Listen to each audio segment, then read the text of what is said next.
ராமலிங்காபயம்.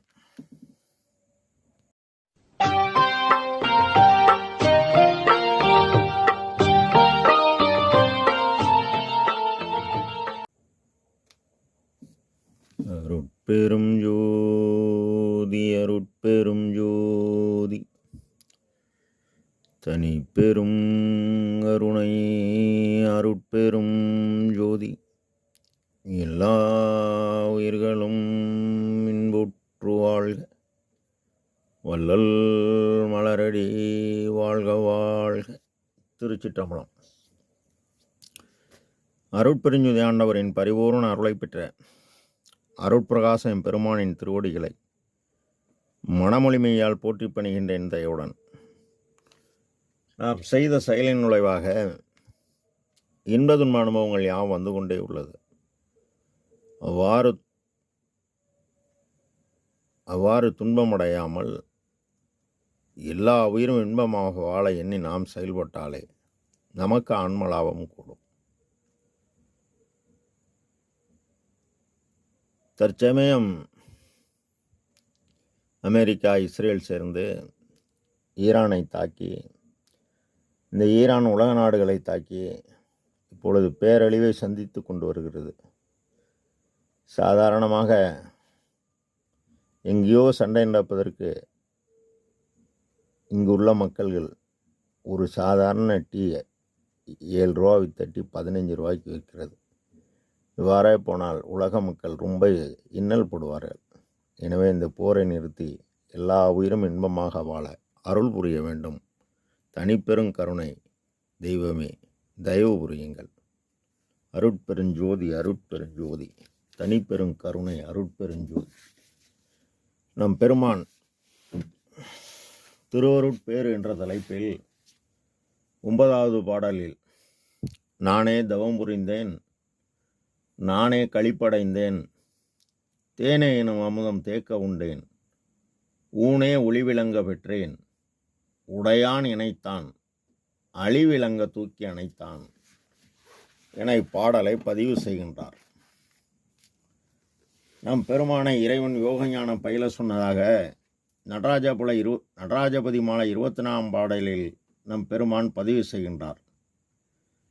நம் பெருமான் 1835 முதல் 1867 வரை யோக ஞானம் பயின்று, யோக ஞானமாகிய காற்றின் இயக்கத்தால் மனம் வென்று அதன் பயனாகிய மலம் 5 என்ற நிலை, அமுதம் உண்டு அன்று அது சாகா கல்வி, அது 8 2.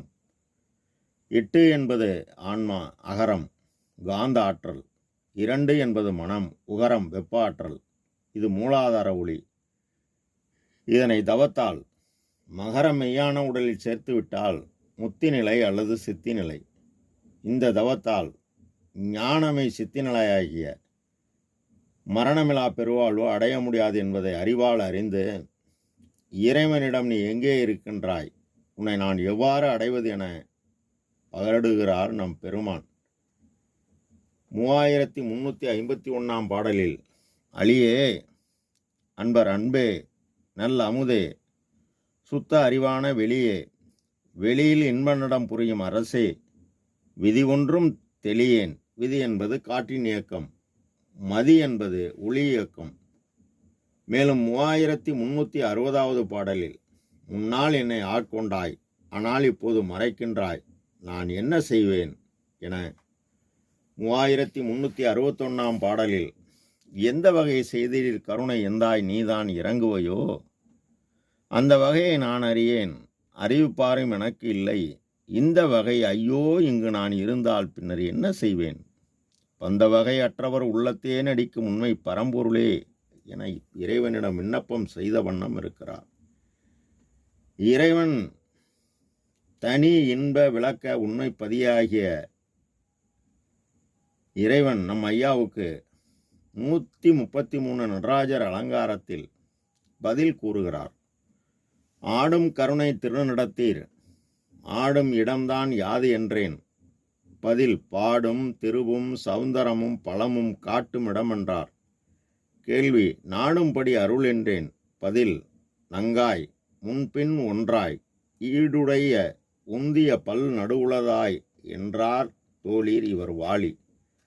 என்ன சொல்ல வருகிறார் என்றால், பூர்வ மத்திதான் நான் ஆடக்கூடிய இடம், அதுதான் திருச்சிற்றம்பலம் என இறைவன் கூறுவதாக கூறுகிறார் அந்த பாடலில். மேலும் பரமஹானசம் அனாதி, அதற்கு காரணமான கடவுள் அனாதி. அவர் பேரம்பலத்தில் நடராஜபதி மாலையில் உருவரும் அண்டங்கள் அத்தனையும் அருள்வெளியில் உரு சிறு அணுக்களாக ஊடசெய்ய அவ்வெளியின் நடுநின்ற நடனமிடும் உருபெருங்கருணை அரசர். அவர் மருவியனை ஆட்கொண்டு மகனாக்கி அழியா வரம் தந்த மெய் தந்தையே, மணிமன்றில் நடம் புரியும் ஒரு தெய்வமே, எல்லாம் வல்ல நடராஜபதியே என்கின்றார். இவர்தான் ஆண், மற்ற உயிர்கள் யாவும் பெண். காரணம், எல்லா உயிர்களும் ஜீவித்துத்தான் வாழுகிறது. இறைவன் ஒருவர்தான் ஒளி இயக்கத்தில் உள்ளவர். ஆக இறைவன் இயக்க இந்த ஜீவன் இயங்குகிறது, இந்த பேராற்றல் இயங்குகிறது, காற்றின் இயக்கம். அதுபோல இந்த பெண்ணாகிய ஆன்மா ஆணாகிய அவரை அடைய வேண்டும், நான் அறிய வண்ணம் தயவு புரிய வேண்டும் என்கின்றார். நங்காய் ஆன்மாவாகிய பெண்ணே, முன்பின் ஒன்றாய் அம் பிளஸ் அம் நடு உந்திய பல் உள்ளதால் அம் பிளஸ் பல் பிளஸ் அம்பலம் என்றார் தோழி இவர் வாலி என்கின்றார்.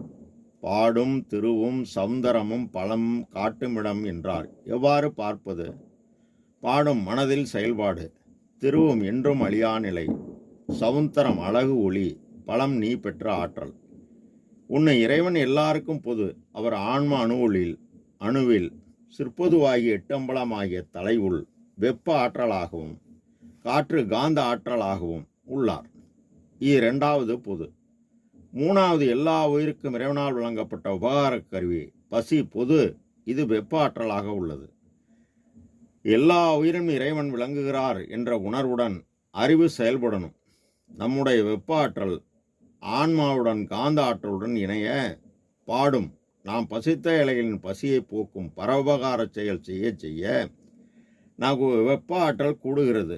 இந்த ஆற்றல் பூரமானால் இறைவனின் உபகார சக்தி ஆன்மனு ஒளியாகிய காந்த ஆற்றலுடன் சேர்க்க ஆன்மனு பிரகாசத்துள் பிரகாசம் அடைகிறது. இப்போ உலகறிவு கடந்த அருளறிவு வாய்க்கும். இதுவும் கடந்து கடவுள் நிலை அருள். அந்நிலை அறிந்த அம்மையமானால் திருநிலை என்றும் நிலைத்த சௌந்தரம், அழகு என்றால் ஒளி வெளிச்சம், பலம் என்றால் வலிமையான பேராற்றல் பெறக்கூடிய இடமாகிய சிற்சபை நோக்கி புறத்தில் ஜீவகாருண்யமும் அகத்தில் ஆன்மா நம்முள் எழுந்து அருளக்கூடிய சிற்சபை நோக்கி தவம் செய்தேன். அதனால் சுத்த தேகம் தோன்றும் பிடிபடும், பிரணவ தேகம் தோன்றும் பிடிபடாது, ஒளி தேகம் தோன்றும் மறையும் தோன்றும். இதனை ஊனக்கண்ணால் காண இயலாது, ஞானக்கண்ணால் தான் காண வேண்டும் என்கின்றார் நம் ஐயா.